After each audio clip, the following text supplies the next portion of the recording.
Hey everybody, welcome back to the channel. This is Robert Smirking Gun Reviews. We are back with Ozark. We're at the season finale, so we're at season 1, episode 10. It's called The Toll.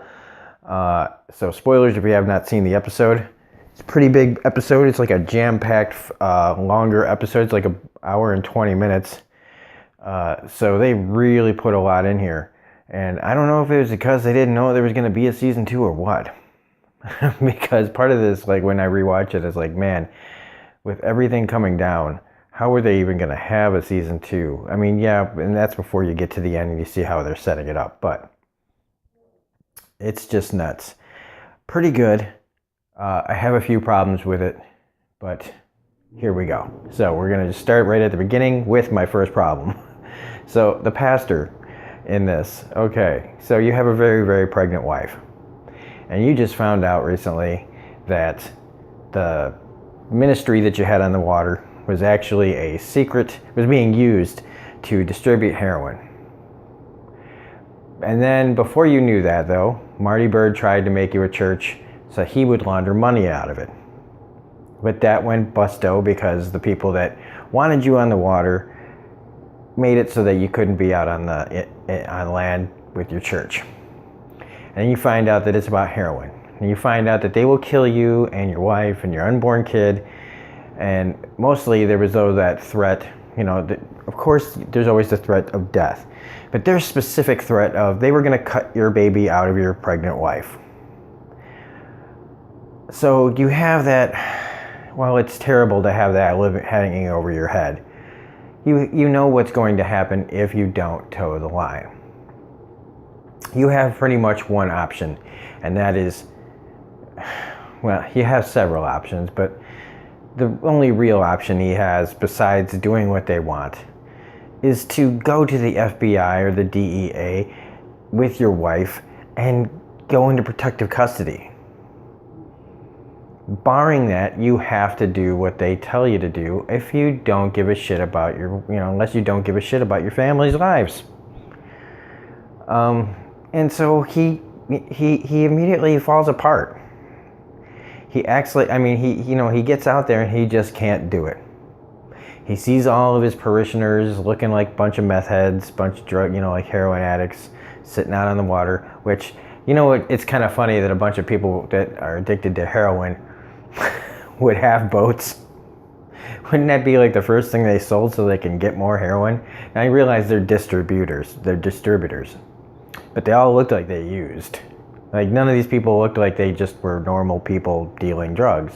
They all looked like people that were hooked on drugs. So they don't normally have boats.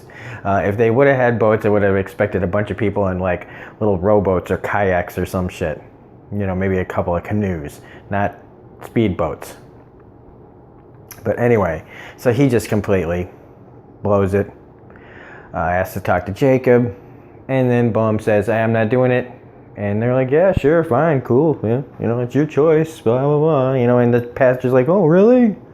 Really? It's cool? Who wrote that?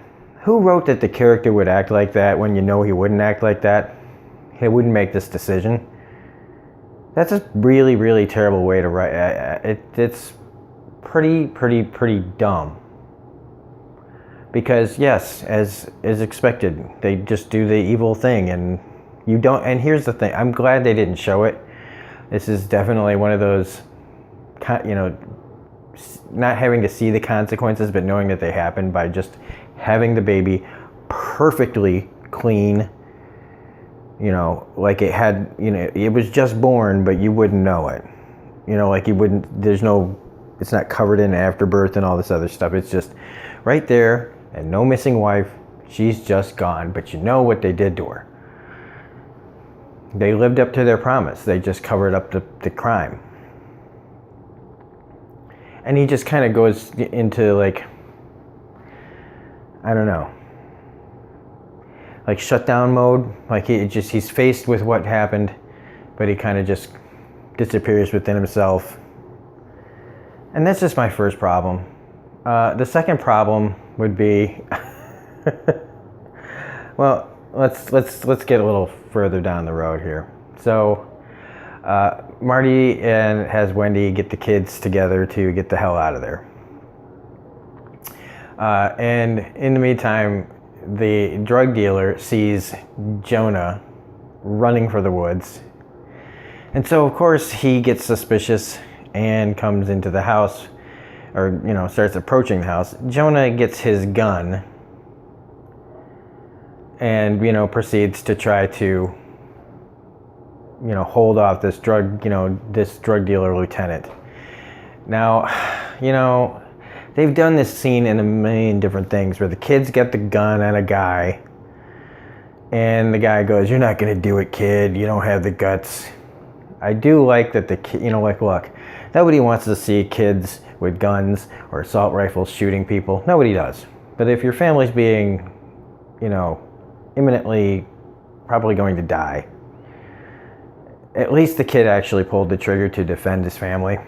The gun may not have gone off, but it is nice then that Buddy was there to save the day and kill the lieutenant. Now, does this really solve anything other than save their lives momentarily? No. But there's all these, a lot of these situations in this are just very small band-aids put on bigger problems. It's like putting your finger in the dam, and then it's like, oh, okay, a crack, okay, how many, it's just all temporary fixes for things that are just going to get worse. I like how Rachel finds the money after talking to Roy, who's just hanging out at the Blue Cat, because he's pretty much run out of options now that Langmore is dead. And this is where, because of this conversation, she finds the money in the bungalow and runs into Dell, who, again, look, the guy's got a bullshit detector like this big. And so she comes walking in there shaking and coming up with some stupid story. He has killed people, or at least tied them up for interrogation for a lot less. But he just lets her go. I don't buy that.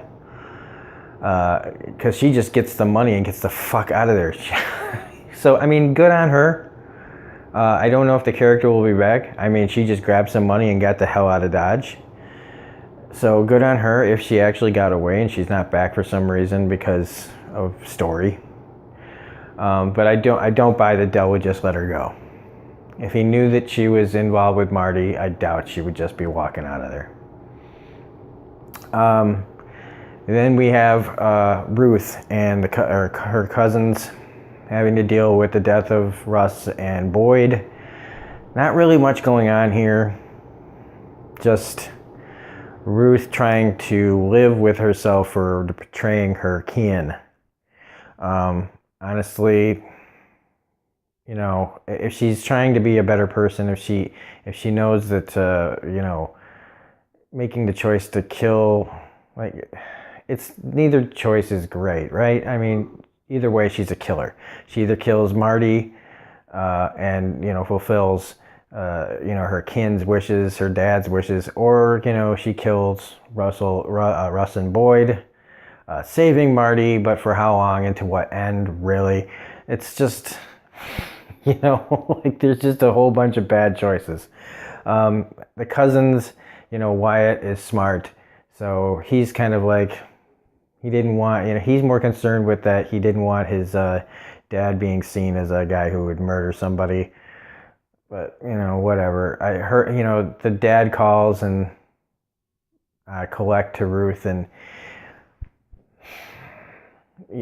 she tells him Marty's okay, and then he's like, well, we'll have to talk about this in person. Now, I don't know what that means, if that's in, she's supposed to go to the jail and talk to him, or if he's getting some sort of early release. If he's getting out, then we have a new wrinkle, a new character who just is another annoyance. Because this guy he seems like another just Russ Langmore, another Langmore piece of shit, redneck cracker dickhead that's just going to be another, person with a inferiority complex like the Snells have. Now, Roy sees Dell at the Blue Cat, tells his partner, so they start running the plate so that they can pick him up on some bullshit ass warrant, not bullshit, but just some old ass warrant. But they see that his car is on the property of the Snells. Now, right before this happened, this is when Del comes to Marty looking for his lieutenant. Marty's got these plans, but before Marty can explain him the plans, this is when Del acts like Del. See, this is why I don't think he would have just let that girl walk out of there. Because all he's doing is he doesn't know where his lieutenant is, all right? The guy could have fucking lost his phone and was banging a hooker somewhere. I don't know.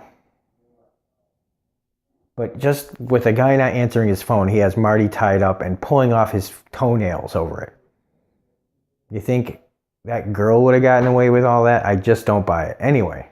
And it just shows how Del's got no kind of patience when it comes to wanting questions answered. And she's just some waitress, so what would he care if she just two in the back of the head and throw her in the river? Or, hit her over the head, say she got hit by a boat or something, So Marty, though, finally gets him to listen to reason, or hit Marty's reasons, which is the plan to work with the Snells, to flood part of their land, to make a riverboat casino that, casinos make, he said, like $90 million or some, number, so that they'd be able to launder the Snell's money and Del's money. And, because they'd flood the area, it would be legal to have a casino there. And of course, this is where our redneck shitheads start having problems with, about our history about flooding. So, they just, even now when they're presented with a solution that figures out all their problems, they can't get over themselves. Oh, our history. Well, Del's on board because it just solves the problem. But at least it's mostly his, Jacob's wife. But they finally, they come around, sort of. Now, she already makes the crack about the dog smelling Del, basically making a crack about, making a smelling Mexican joke, which, great, so they're redneck race, and they're just, they're really nailing the redneck stereotype, the xenophobic fuckheads. But they finally come to an agreement, but then Del has to say something stupid, which I just don't know if his character would have done it. Yeah, he's a crazy motherfucker, but I just don't know if they needed him to die. The writers were like, how do we kill him? Oh, we just make this guy who would never call these people, he would call them rednecks behind their back, not after a big ass deal, okay?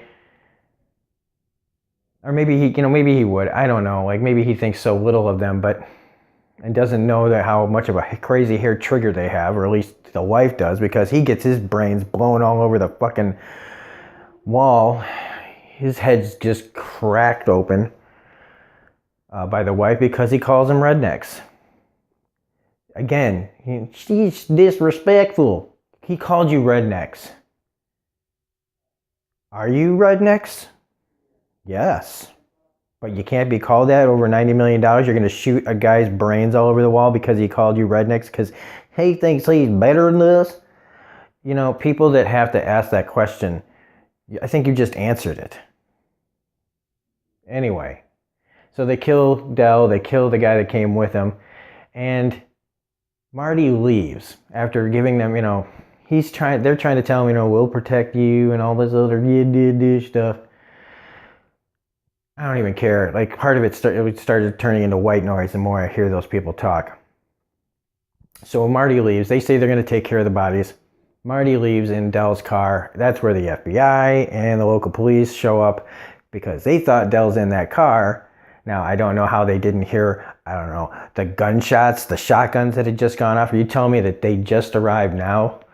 Gun noise travels, even in the woods, even in the Ozarks. So I don't know how long between when the gunshots went off and the cops got there, but apparently they weren't there to hear the gunshots. So they didn't come charging up to the house. So they think Del's in the car, but it's really Marty. When they find out it's Marty, they have to let him go because the witness that saw the person that they're trying to pick up in this car, they can't present him because it's Roy and he's not supposed to be there in the undercover bullshit. which, Roy handles really well by trashing his hotel room.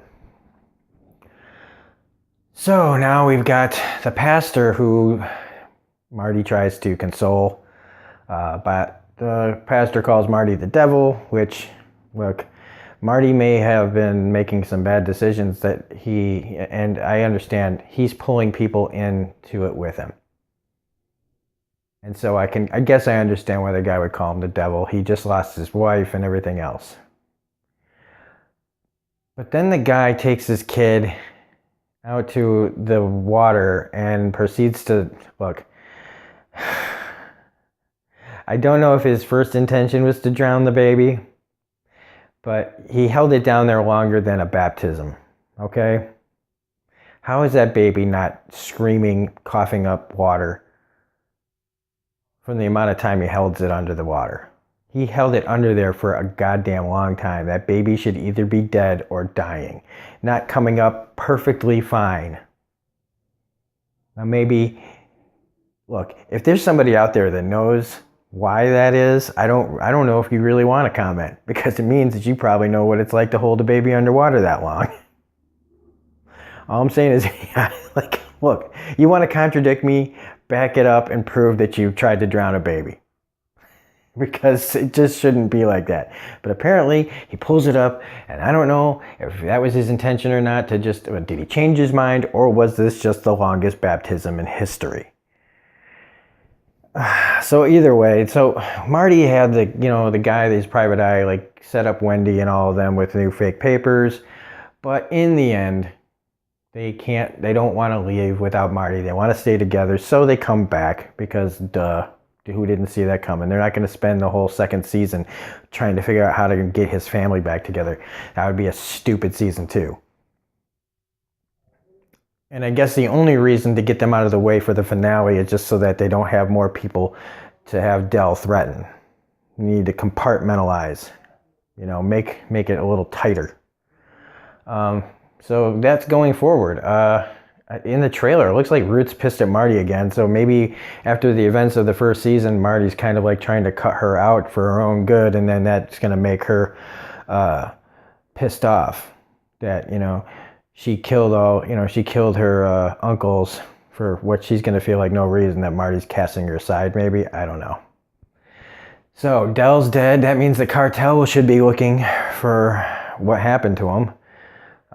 They say, well, they'll just bring in another Mexican. That's what they got a lot of in Mexico. You know what else? Okay, that's fine. They got a lot of Mexicans in Mexico. You know what they got a lot of in the Ozarks? Rednecks. And you take out one redneck, there's another redneck for them. So it's reverse racism. I don't know. I'm sorry. I get so pissed off when I talk about the rednecks. Anyway, I think I pretty much covered everything. Going forward, there's going to be a whole lot of new wrinkles going forward.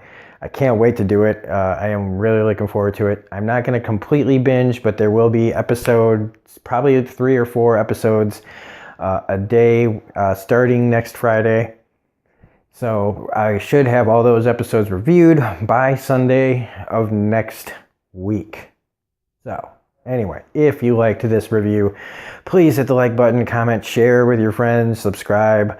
Subscribe is always fun. And that's about it.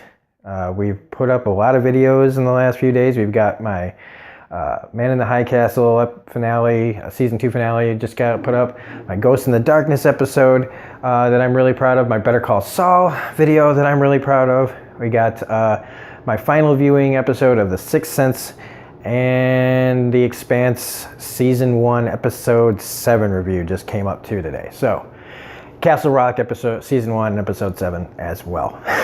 And there's a whole bunch more if you look at all the playlists on my channel. So anyway, this is Rob for Smirking Gun Review saying we will see you on season 2 of Ozark. Otherwise, we'll see you on one of my other videos. Other than that, have a great night and have a good one. Bye.